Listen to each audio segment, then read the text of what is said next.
পথে ভাবছে এবার যে পাহাড়টা শুদ্ধ নিয়ে আসবে। তা আমরা যদি তার কথা এইভাবেই যদি মানে অহংকার বশত যদি ভাবিয়ে বসি যে তাকে সব বুঝে ফেলছি বা চিনে ফেলছি, সেটা কিন্তু আমার প্রকৃত অহংকার বশত হবে, তাছাড়া তাই হরি অনন্ত, তার কথা অনন্ত, বলে শেষ করা যায় না। তাই মহাজনরা বলছেন যে এই পৃথিবীর যত ভূপৃষ্ঠ আছে, মানে স্থল ভূমি আছে, তা যদি পুরো কাগজ হয়, আর এই যত বৃক্ষরাজি আছে এ যদি কলম হয়, আর এই যত জলরাশি আছে এগুলো যদি কালি হয়, তা তার কথা লিপিবদ্ধ করে সমাপ্ত করা অসম্ভব। তা ডেলি তো ঠাকুরের কথা মানে এই প্রায়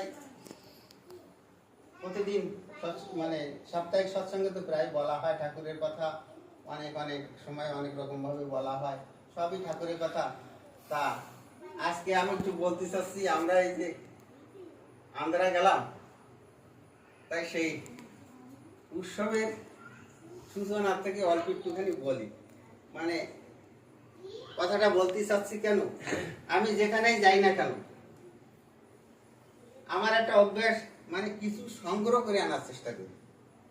মানে আমি একদম সব থুই আসি না, কিছু সংগ্রহ করে আনি, ওই জন্য বলতে বেশি ইচ্ছা হচ্ছে। অবশ্য আমরা কয়েকজন এই সেদিন ভদ্রাচলাম গেলাম প্রদীপের মামা শ্বশুর বাড়ি।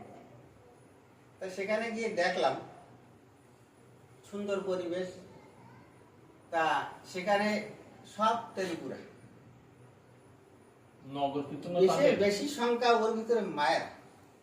সেই নগর কীর্তনেতে আরম্ভ করে ভজন কীর্তন সব মায়ের। তবে একটা জিনিস বসে বসে অনুভব করলাম যে এই যে আর্য সংস্কৃতি যেটা আমাদের ভারতবর্ষে, যেটাকে বলা হয় আর্য ভাষা, মানে সংস্কৃত ভাষা যেটা, তাই আর্য আচার এবং আর্য ভাষা বা আর্য সংস্কৃতি ওরা পুরো মাত্রায় ধরে রাখছে। আর একটা আন্দাজ করে দেখলাম যে ওদের ভিতরে মানে এই সংস্কৃত ভাষাটা মোটামুটি ওটা কেমন যেন ওদের প্রতি প্রত্যেকটা লোকের, শিক্ষিত লোকের বৈশিষ্ট্যটা, মানে ওরা পারদর্শী, সকলেই পারদর্শী। আর ওরা শিক্ষিত মানে 100 ভিতরে 80% শিক্ষিত। যতগুলো হিন্দু আছে তার ভিতরে 80% শিক্ষিত। এবং এইগুলো অনুভব করছি কেন, আমাদের দিল্লি থেকে যে দাদা আসছিল